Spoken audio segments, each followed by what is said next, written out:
Los que llevamos tiempo siguiendo a Liga Deportiva Alajuelense, y cuando digo tiempo me refiero a más de 20 años, nos acordaremos de un director técnico que provino de Brasil, que llegó a Costa Rica en tiempos donde Liga Deportiva Alajuelense estaba pasando graves dificultades en la tabla de posiciones, y a partir de ahí, sin duda alguna, se ganó el corazón no solamente de los liguistas, sino de el resto de aficionados del país, que muchos decían, por ejemplo, cosas como: soy sapricista, pero me gusta cómo juega la liga. Al hombre al que me refiero es a nadie más y nadie menos que Valdeir Vieira, más conocido como Badú. Y como sé que hay varios seguidores de este canal que pues son muy jóvenes y no pudieron ver la época gloriosa y de fútbol pletórico y glamuroso que tuvo nuestro equipo con él dirigiéndolo, vamos a hablar un tanto sobre aquella época tan maravillosa en donde Badú dirigió la liga en el vídeo de hoy.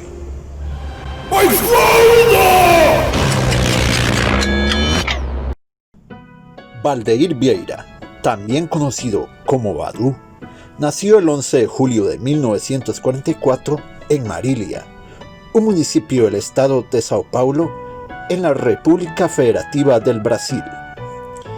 Fue futbolista desde los 16 años, consiguiendo su primer contrato un año después. Jugó en las ligas de Uruguay, Bélgica, Argelia, Malta, Portugal, Francia y Alemania, donde concluyó su carrera a causa de lesiones y porque tenía el interés de estudiar la ciencia del deporte. Cuando fue futbolista, fungía de atacante. Su sobrenombre, Badú, se refiere en el léxico de los brasileños a una forma específica de anotar un gol. Estudió para director técnico y profesor de francés en la ciudad de Colonia. Previo de llegar a Costa Rica, dirigió de 1987 a 1988 al Caracas Fútbol Club, con el que conquistó la Copa de Venezuela en 1988. Luego pasó al Deportivo Italia, también de Venezuela, donde dirigió de 1989 a 1990.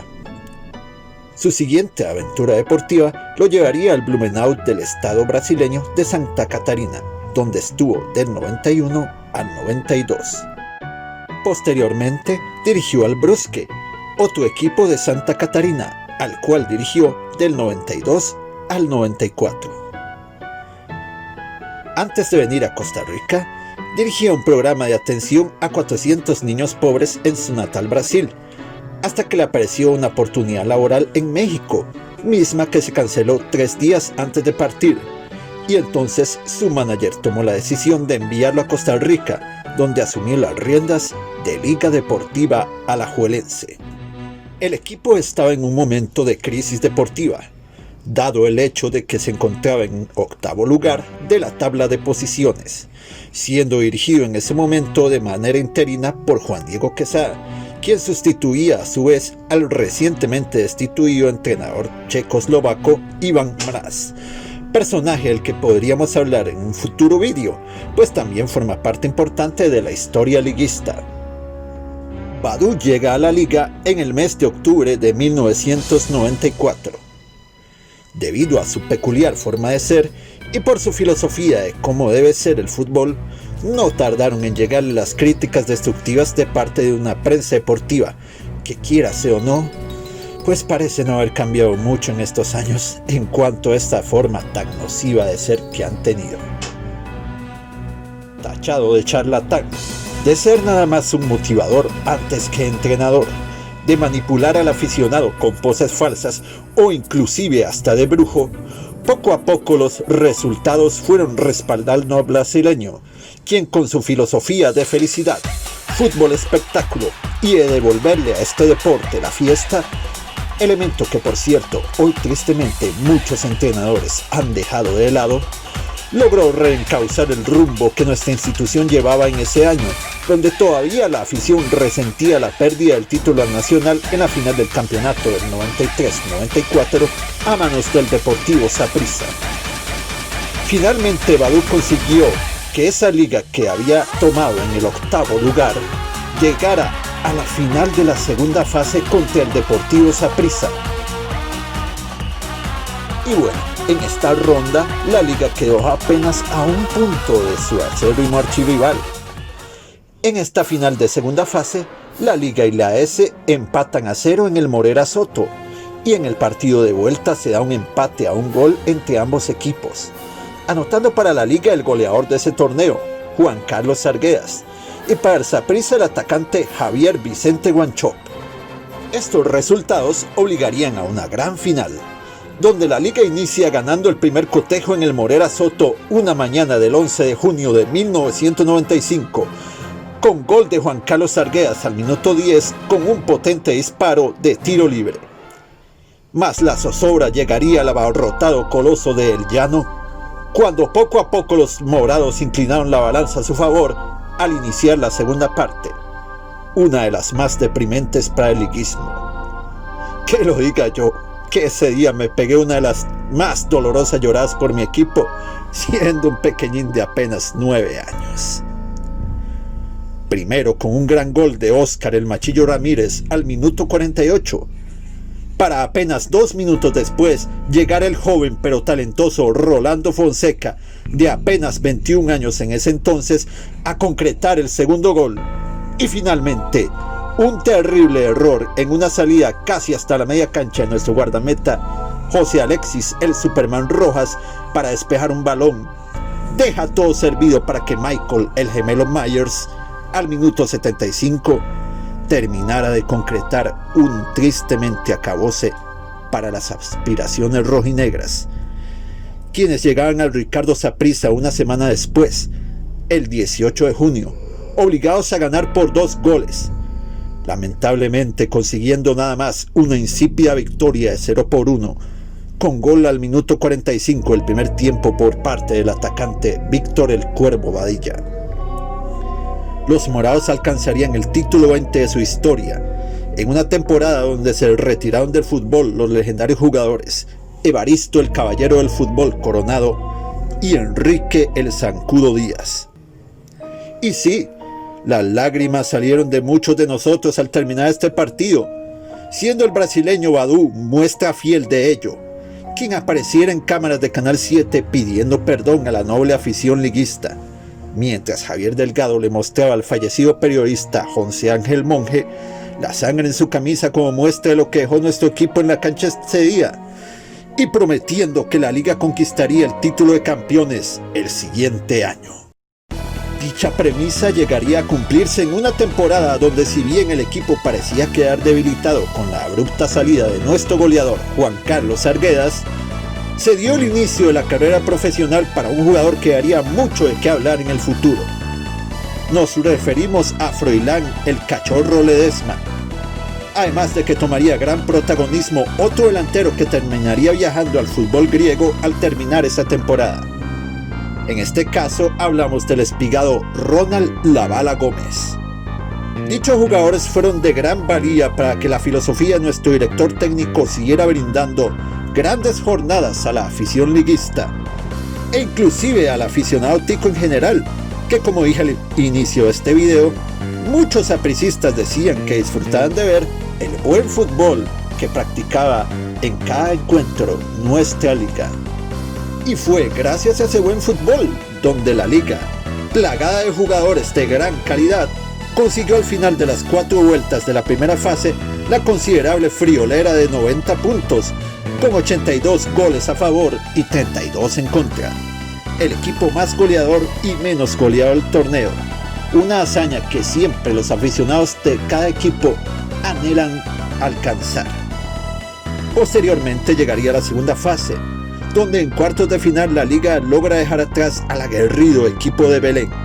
dirigido en ese entonces por Alexandre Borges Guimaraes, quien debutaba en dichas lides con los belemitas,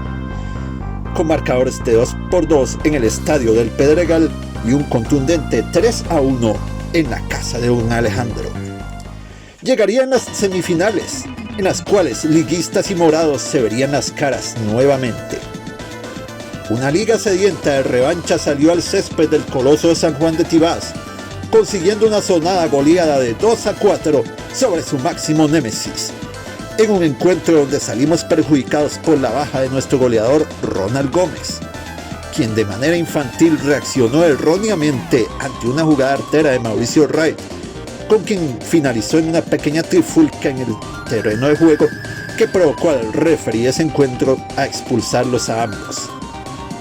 Posteriormente, la visita morada al Morera Soto termina en victoria sapricista de 3-2,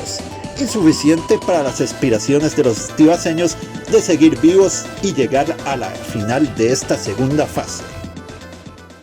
Llega el momento de la final de esta segunda fase, donde un gol de Norman El Pin Gómez desde el punto de penal le daba el triunfo al otro clasificado a esta gran fiesta, el Club Sport Cartaginés,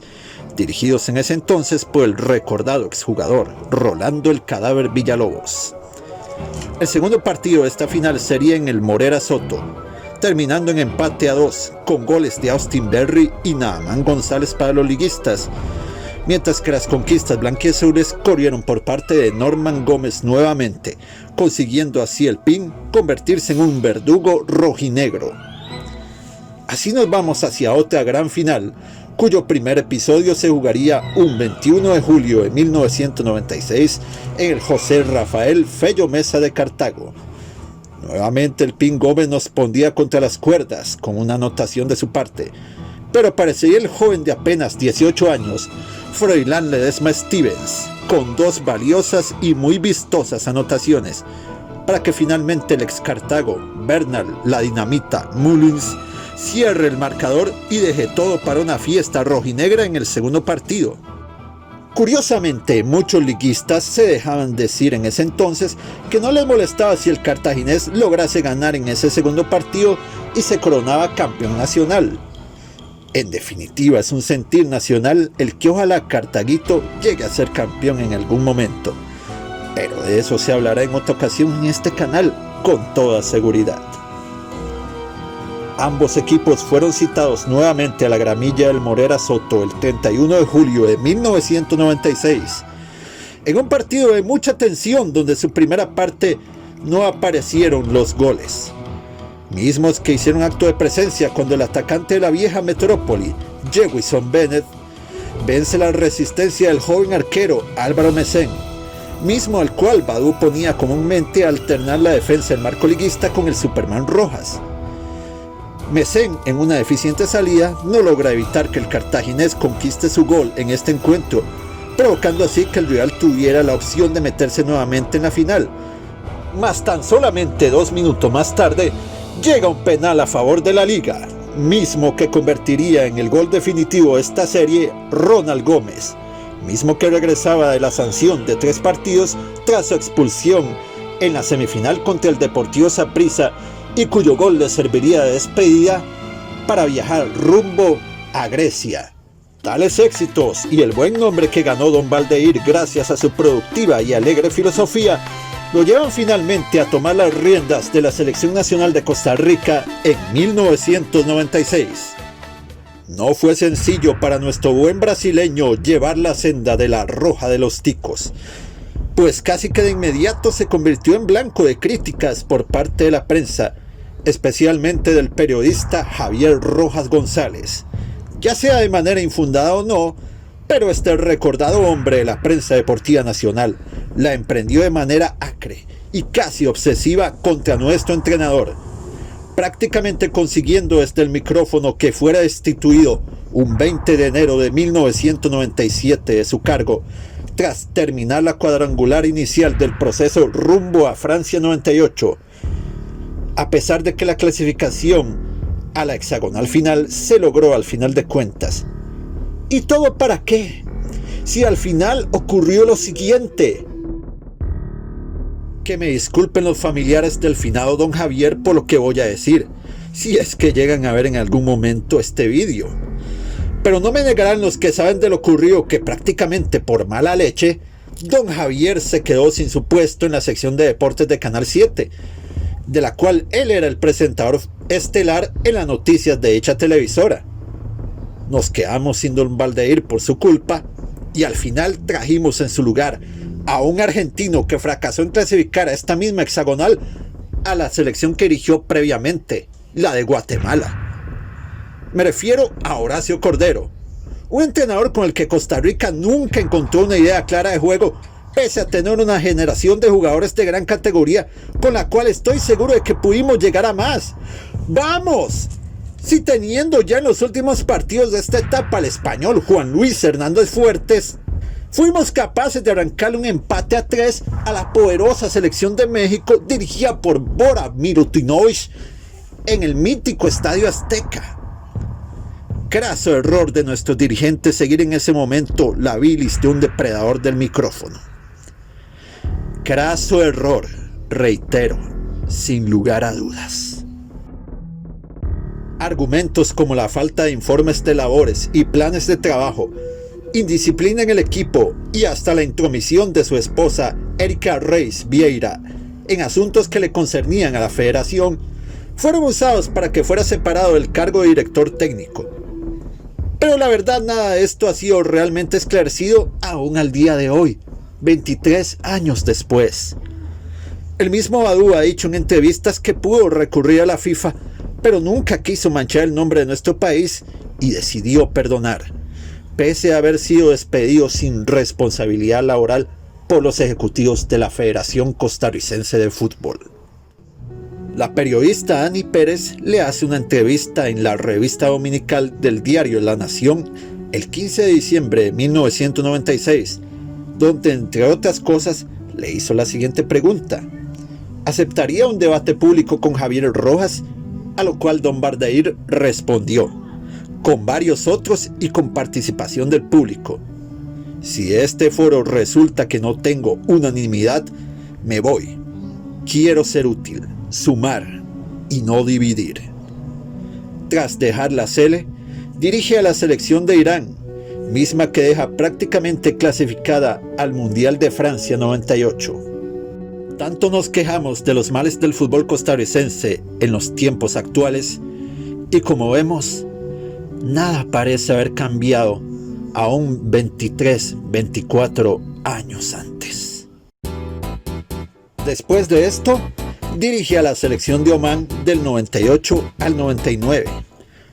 Ahí inicia un nutrido periplo en clubes de países árabes, siendo el primero el Al-Tai de Arabia Saudita, al cual dirigió en 1999, pasando después al Al-Khalij,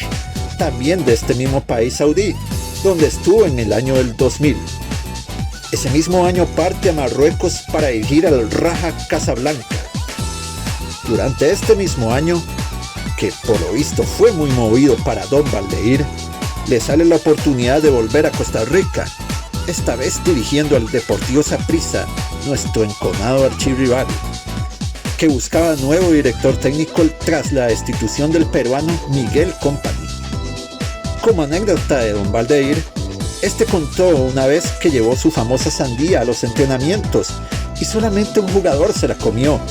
motivo por el cual no la volvió a traer. Pese a todo el autobombo que la directiva tibaseña generó alrededor de la llegada de Don Valdeir, inclusive haciéndolo llegar en helicóptero al Reducto Morado, tras una temporada de no muy buenos resultados con esta entidad, Badú regresa al Medio Oriente para dirigir ahora al Al Arabi de Kuwait, donde se mantuvo del 2001 al 2003, ganando allá la Premier League Kuwaití, además de la Copa Al-Khurafi y la Gulf Club Champions, competición de equipos de la península arábica. En el 2003 parte nuevamente a Omán a dirigir al club Dhofar, donde se mantuvo dirigiendo hasta el año 2005. Ese año regresa al club Al Arabi, al cual dirigió en esa segunda etapa hasta el año del 2006. Año que lo lleva con rumbo al Imperio del Sol Naciente, en donde dirige al club Nagano Parceiro, con el cual gana en el 2008 la JFL Regional League y el torneo Japan National Amateur, además de un subcampeonato en la Hokushin Etsu Regional Division 1, competición de clubes provenientes de las regiones de Hokuriku y Shinetsu. Seguidamente dirige al Bahrain Club de este país insular del Golfo Pérsico, con el que gana en el 2011 el torneo de segunda división de esta isla. Tras esta aventura, regresa a Medio Oriente para tomar las riendas del Al-Ranza de Jordania en el 2013, para finalmente dirigir en el 2014 al Kyoto Sanga FC de Japón. Actualmente Don Baldeir se encuentra retirado de los banquillos. Y sí, por más que muchos añoráramos su retorno a nuestro país para volver ya sea a dirigir o ser parte de nuestra institución rojinegra, no tienen sus planes a futuro un regreso a nuestro país. No obstante, él siempre nos lleva en su corazón, como él siempre lo ha dicho en más de una oportunidad. Recuerdos como la dieta de sandía en los entrenamientos, su lora mascota que también se volvió tan popular como él y su esposa doña Erika, la vez donde dejó al popular Marvin Gordon, aficionado liguista conocido por pasarse durante los partidos dando indicaciones a nuestros jugadores desde la gradería hacer una alineación en un partido. Toda esa cadena de cosas, sin lugar a dudas, consiguieron que este recordado estratega se ganara el corazón de nuestra afición y la del resto del país, inclusive hasta la de los rivales. Para concluir esto, dejo esta frase de Don Baldeir en la entrevista a la revista dominical ante otra pregunta que le hizo doña Ani Pérez. Para usted el fútbol es santuario, ¿a quién le reza en él? Y esta fue la respuesta de este célebre hombre de fútbol. A la escuela que predica que es un vehículo de educación. En Costa Rica es religión y nutrición. Asiste desde el bebé hasta la abuelita. Y por eso no debe vérsele como una guerra, sino como espectáculo, porque los jugadores son artistas, y como diversión, porque es una actividad familiar. A grandes rasgos, este es Badou Vieira, para que los más jóvenes lo conozcan y aprendan a valorar a esta leyenda de la historia de la liga, y para que los que ya llevamos más tiempo viendo a nuestro equipo en la cancha, recordemos todos aquellos grandes momentos donde al ritmo de aquella comparsa conocida como el Combo Badou, disfrutamos el buen fútbol y las grandes hazañas que jugadores como el Superman Rojas, Javier Delgado, Mauricio el Chunche Montero, Wilmer el Pato López, Luis Diego el Flaco Arnaez, Joaquín Bernardo Guillén y tantos otros nos llenaron la retina con fútbol elegante, hermoso, vistoso e inolvidable. Muchas gracias, Don Baldeir. El liguismo siempre te llevará en su corazón.